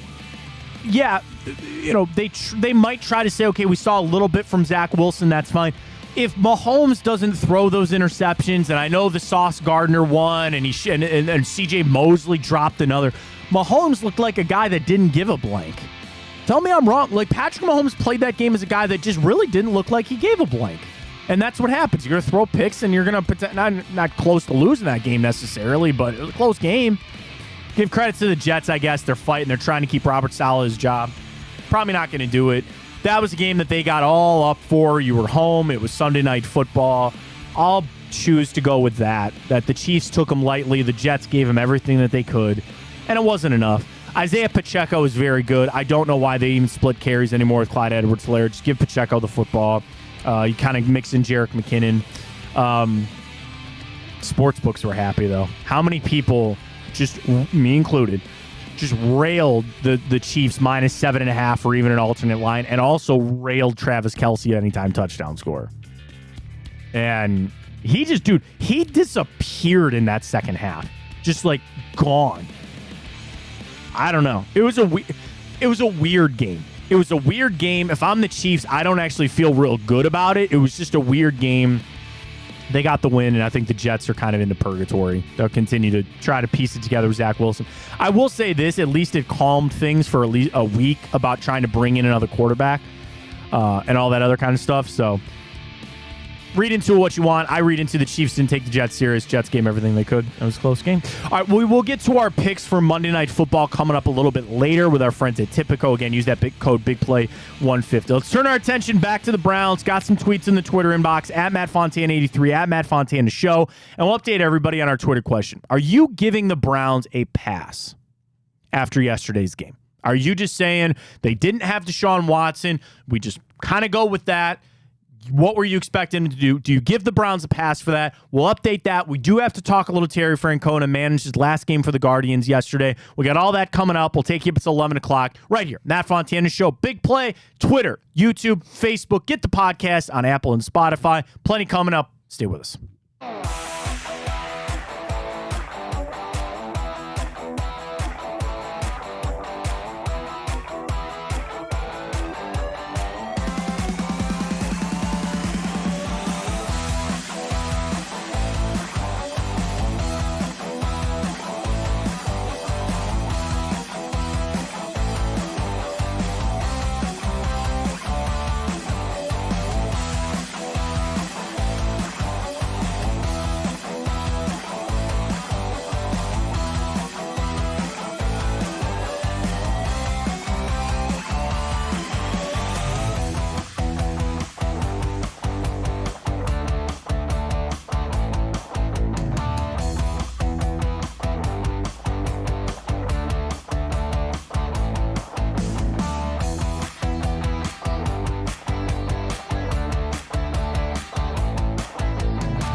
Back here on the Matt Fontana Show right here on Big Play. Matt Fontana, Ryan Tyler with you this morning. Happy to be along with you.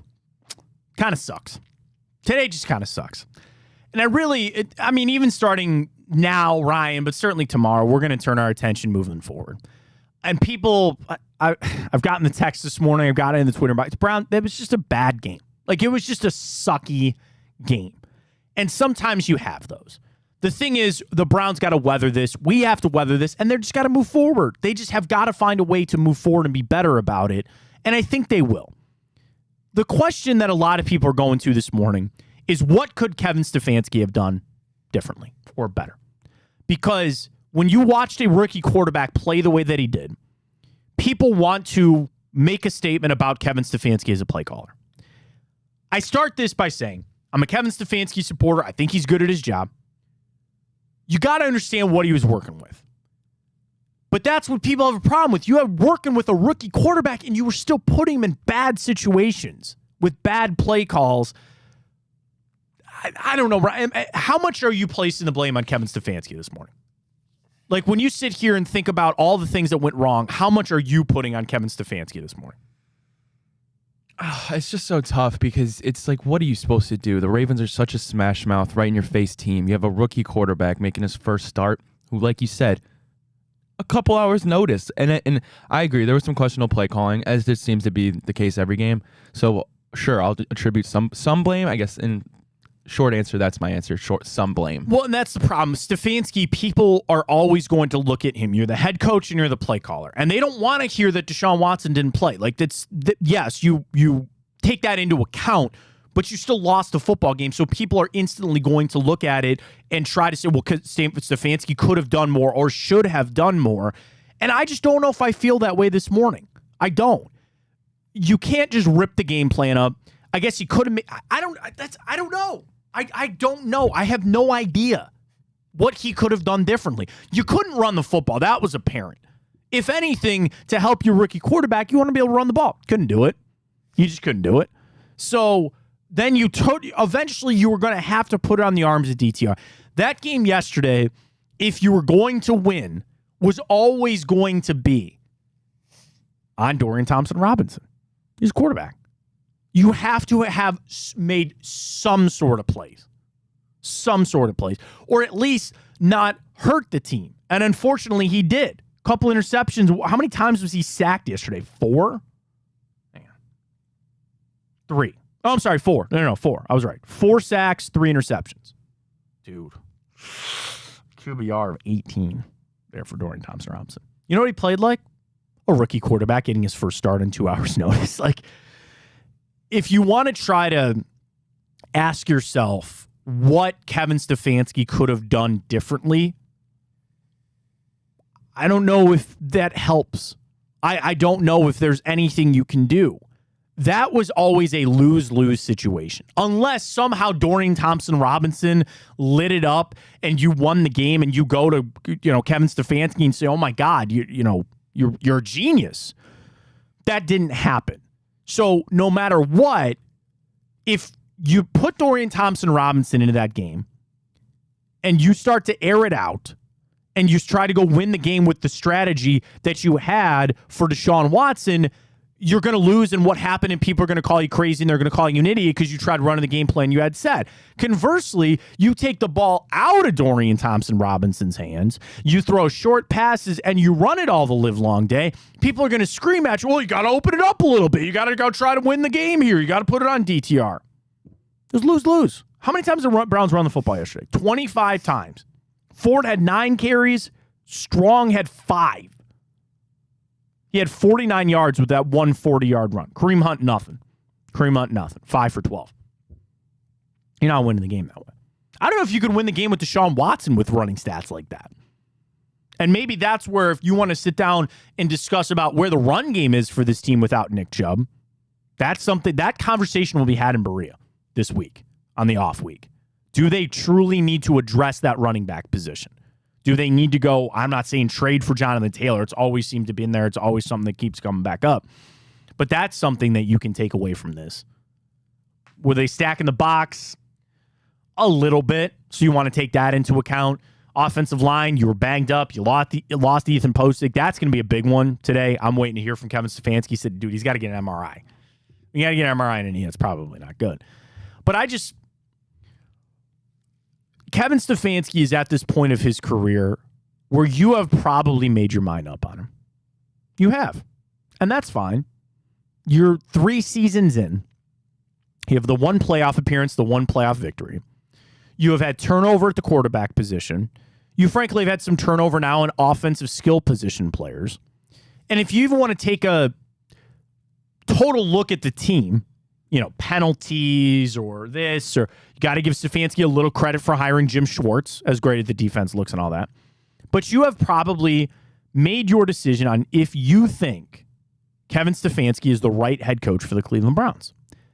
And how yesterday's game went will just further your narrative. Because if you don't like Kevin Stefanski, you're going to sit there and say, he didn't run the right game plan for Dorian Thompson-Robinson, he put him out there in harm's way, and he lost the football game. If you think Kevin Stefanski is good, you're going to probably do what I'm doing. It's probably why I like Kevin Stefanski. What'd you want him to do? What did you want him to do? And that's a hard thing for fans because you want your pound of flesh this morning. You want to be able to wake up and take your anger out on something or somebody when there's really nothing to do. Your quarterback couldn't play. Me, personally, I'm choosing to take my anger out on the process that led to Deshaun Watson 2 hours before the game being ruled out. That's where my anger goes this morning. When I sit there and I just want to know they should have prepared better. Of all of the things that happened and all the reasons, I just wonder why they were not better prepared for Deshaun Watson to not play. Problem is, Ryan, who does that fall on? The head coach and Kevin Stefanski. Maybe they should have been better. Do you think they were fooled when Watson said he couldn't play? Do you think they were fooled by that? I doubt it. Do you have that clip? Can you pull the clip up again? Yo, which one is it? The Stefanski. He was asked after the game, were you leaning one way? When you showed up to the stadium on Sunday, were you leaning one way of Watson playing or not? Here's Kevin Stefanski when asked that question, sound courtesy of the Cleveland Browns. Got to reconnect my phone real quick. Sorry, reconnecting the phone. And we'll get you that Stefanski sound here in a second. All righty, here we go. All right, here we go. Like we told you all week, it was going to be a day-to-day decision. I came to the stadium today knowing he was going to work out and see how he felt, watch him throw, see how he looked. That's really where it was. He's a human being. As much as he tries to be a robot, and we think he is at times, he's a human. He was lean. You, me, Kevin Stefanski, Andrew Berry, Wyatt Teller, Jedrick Wills, Amari Cooper, Deshaun Watson all woke up Sunday morning thinking he was going to start a quarterback. And he didn't. And that's why you lost the football game. It's that simple. It's that simple. You want to try to say that they should have been prepared for him to not play, and that should have been the default? I don't know what's easier, okay? I don't know what's easier, to plan on him not playing and then have the flip that he is. You would assume that's easier because then he's talented and he's better than Dorian Thompson-Robinson. That can mask some of your problems. Or you assume he is going to play, he doesn't, and then we have the blank show that we had yesterday. I'm assuming the first one is easier. I'm assuming that you game plan that he's not going to play, but then going on that rabbit hole for just a second, you then go into the game with a game plan that's set up for Dorian Thompson-Robinson. And does that work for Deshaun Watson? I don't know. Because you could say, oh, just roll the football on out, and then, like I said, it's Deshaun Watson, go out there and play. They fumbled it. They used a bad pump. They fumbled it in a lot of different ways yesterday. How they handled the Watson injury, how they handled things with getting ready to go with Dorian Thompson-Robinson, it was all bad. And that's why I give them a pass. To our Twitter question this morning, are you giving the Browns a pass on yesterday's game? Over 130 votes. 67-33. People say no. Big Sean on Twitter. Once Deshaun was out, that was a wrap. My only question is, what happened between Saturday when we were told he's playing to an hour before the game when he was a late scratch? Sean, welcome to where I am at. Welcome to exactly what I'm thinking. What was that process that led to him not playing? After it sounded like they were confident. Ryan, am I misreading that they were confident that Watson was going to play? Yeah, we had everybody fooled. That's the thing. Fool me once, shame on me, or whatever. What was it? Fool me once, shame on you. Fool me twice, shame on me. Or other way around. Fool me once, shame on me. Fool me twice, shame on you. Whatever it is. I guess they got us. And if they wanted to keep that as something to mess with the Ravens, we see that with injuries all the time. Teams keep things close, or they let things leak out to try to have the defense get messed up and the other team get messed up because they think he's playing. Maybe that's what it was the whole time. But I can't watch the game and the ineptitude that the Browns had and not believe that they really thought he was going to play. That's what that's all of it. That's all of it right there. It's not even so much the game. It's the not knowing if Watson was going to play or not. You would have been better off, relative. You'd have been better off if he broke his leg and you knew he was out. I hope he didn't, because then he'd been missing weeks and months. You would have been better off had come Tuesday on your off day, you made the decision Deshaun Watson was not going to play in this football game.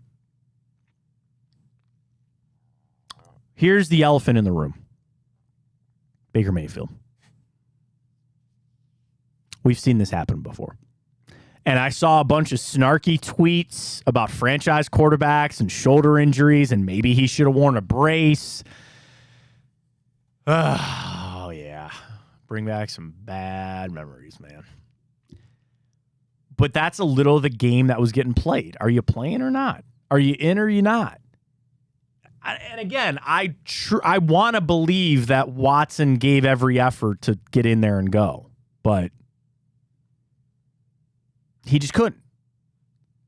And it's not that I need these answers, but I'm so interested. Like, Ryan, when he threw on Sunday, was it he threw and he goes, I just can't throw, or I can't make these passes, or is it hurt? Like, Coach said that there's no structural damage.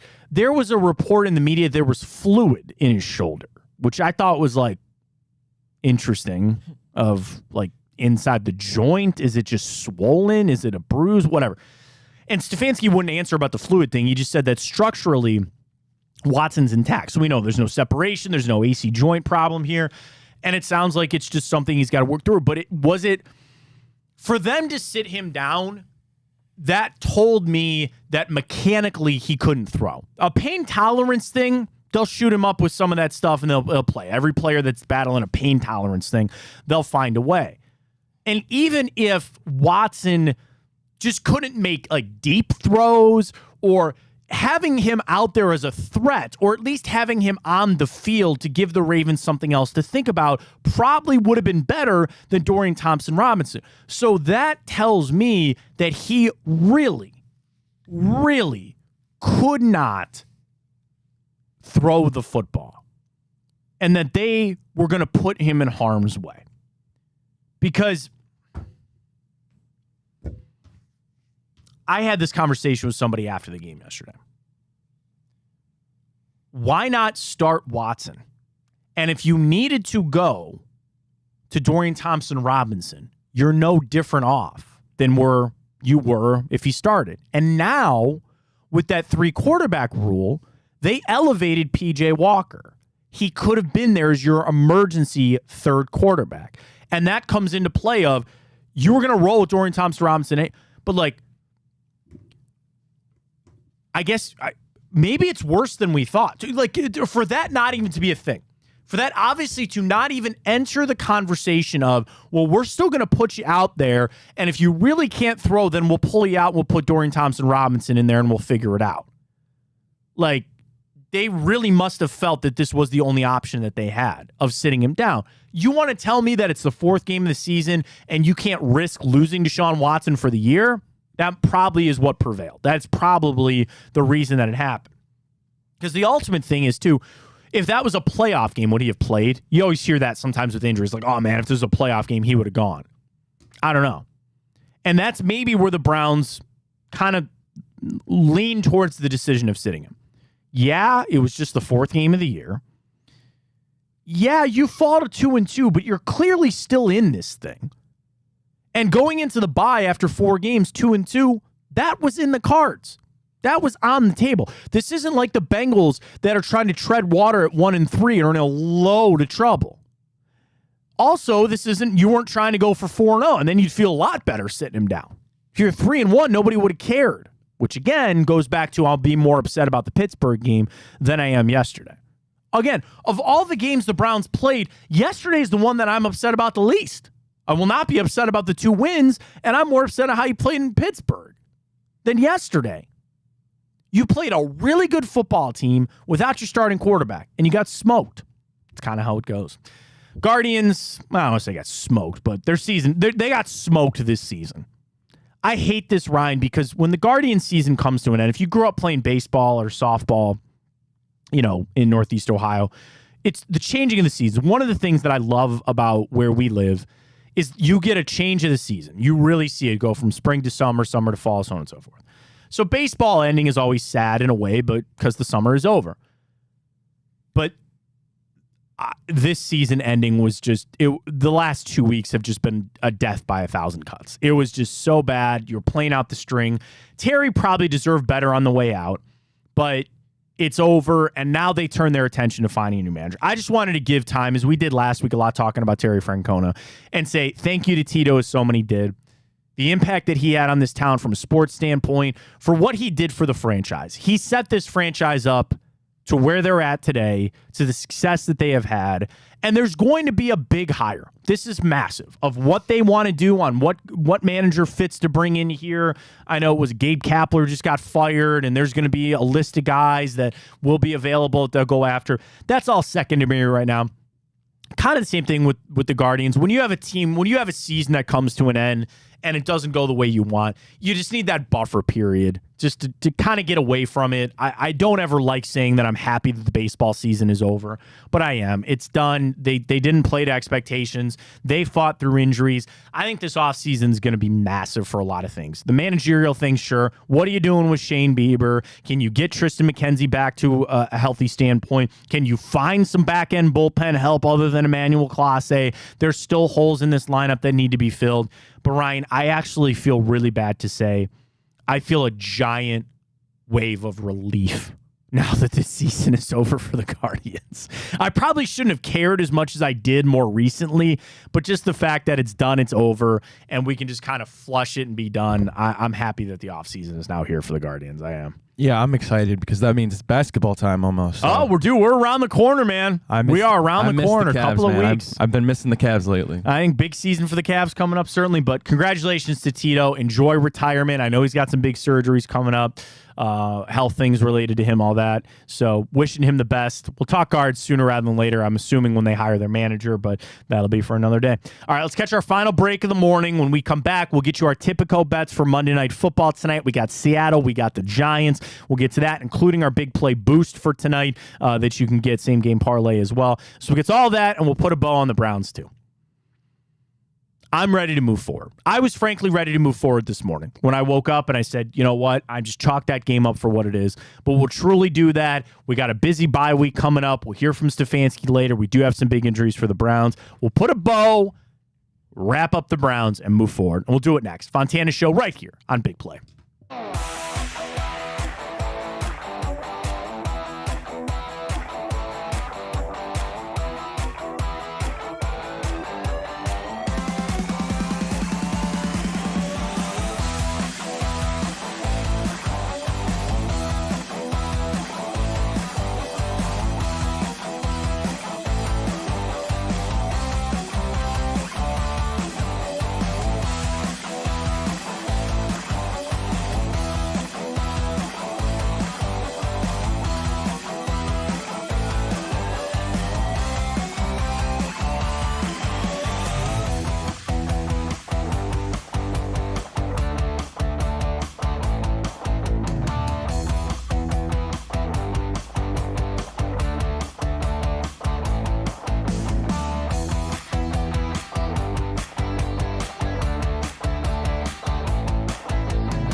We're moving forward, man. Somber day.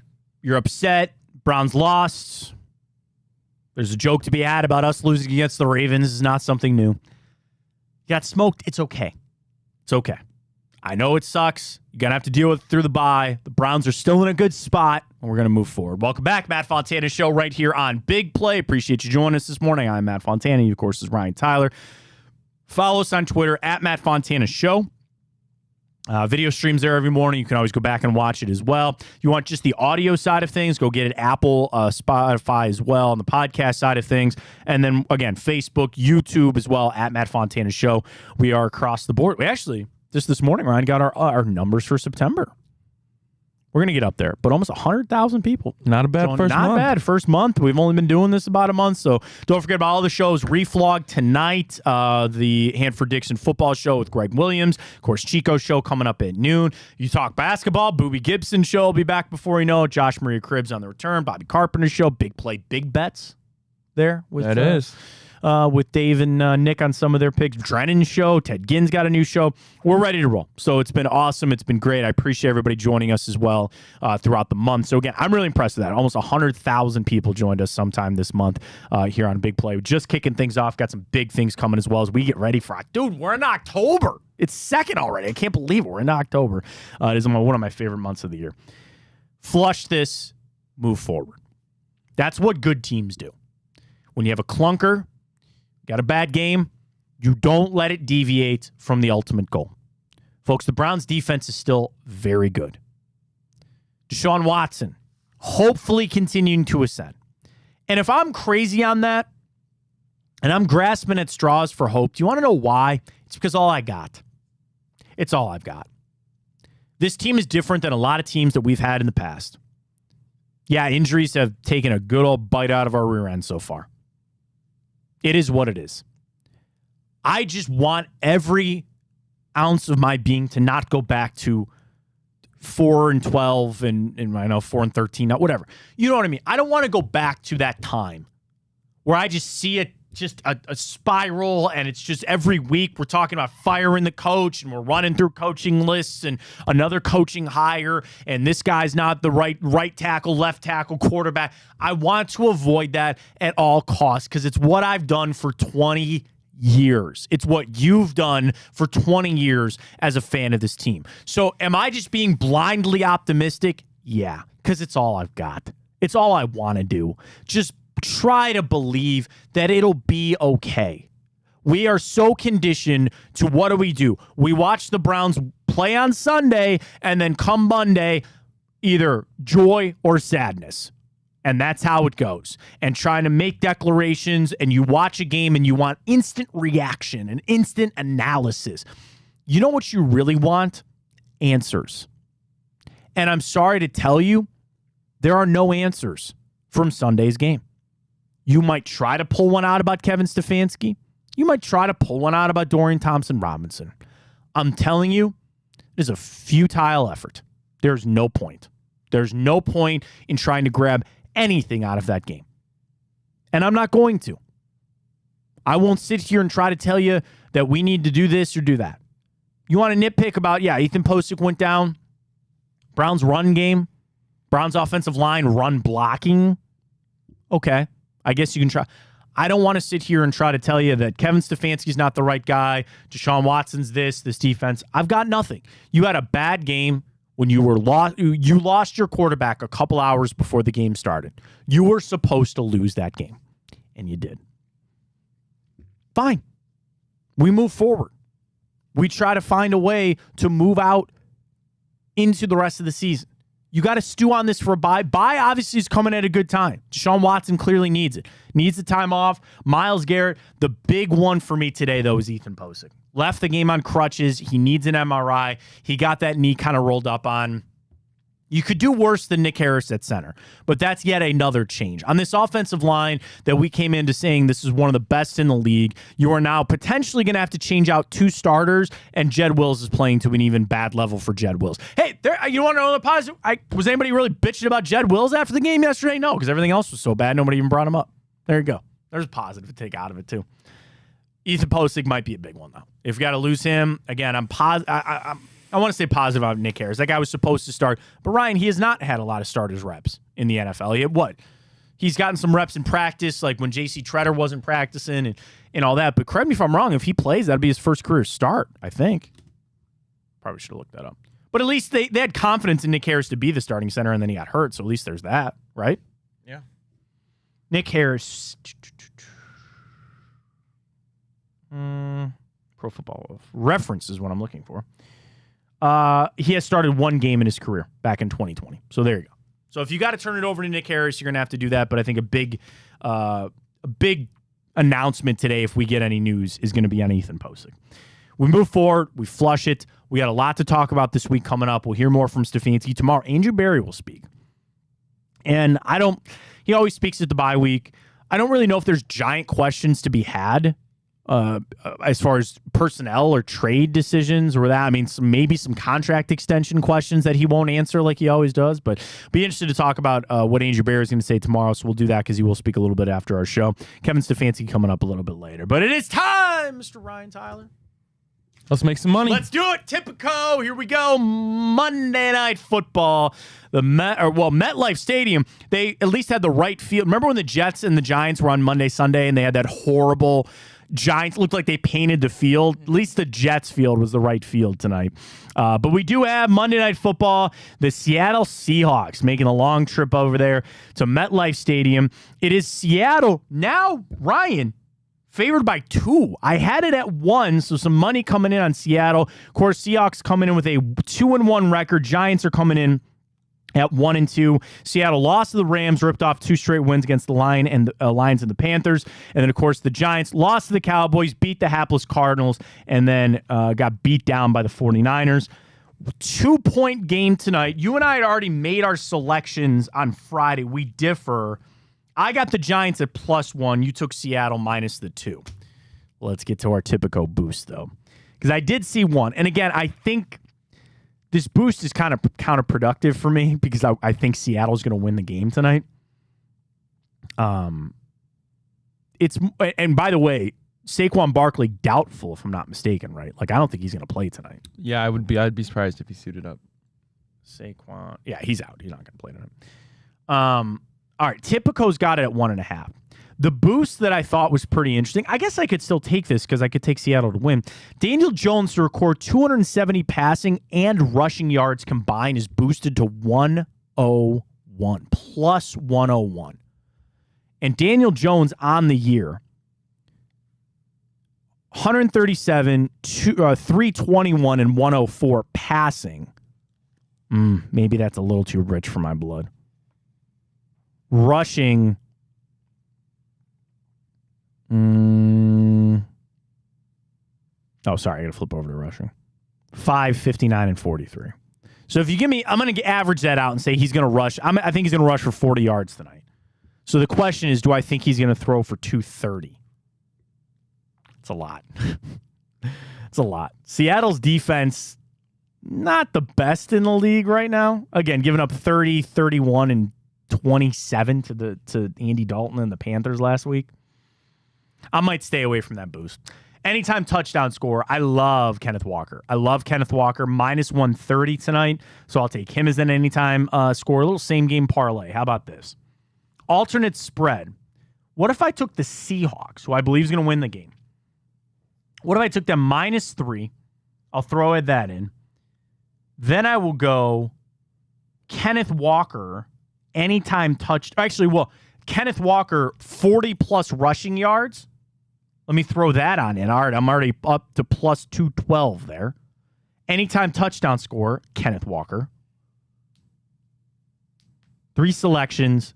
Walker, 40 yards, anytime touchdown score, Seahawks minus 3, plus 112 there on my little same game parlay. I'm in for that. I'll boost that on up. Ryan, what do you think for tonight? I'm just going to go, I'm taking this one easy today, man. I'm just going straight Seahawks cover. A rough weekend for you right there? Yeah. I'll add up our scores tomorrow. You had a rough weekend. A little rough weekend there for Ryan. I did all right. We'll do our scores tomorrow, recap everything as we move on. Folks, I know it sucks. It's tough, but that's okay. We can be frustrated. Understand the frustration comes from Quarterback didn't play. You're not going to win a lot of games. No team in the NFL is going to win a lot of football games when their quarterback doesn't play, let alone a guy that told you 2 hours before the game he couldn't play. We'll hear more from Kevin Stefanski. I'm sure they'll say Watson should be good to go for San Francisco. The bye comes at a good time to get some of these guys healthy. That's it. And I know Chico's going to talk about it a lot coming up from 12 to 2. Don't miss that right here on Big Play. They'll talk about the Reflog show tonight. Don't miss that either. But just flush it. You'll feel a lot better if you just let that game go. The thing is, we live and die with this team. We live and die with every single game. And yesterday was a stinker. I'm at a point where I just kind of move forward on it.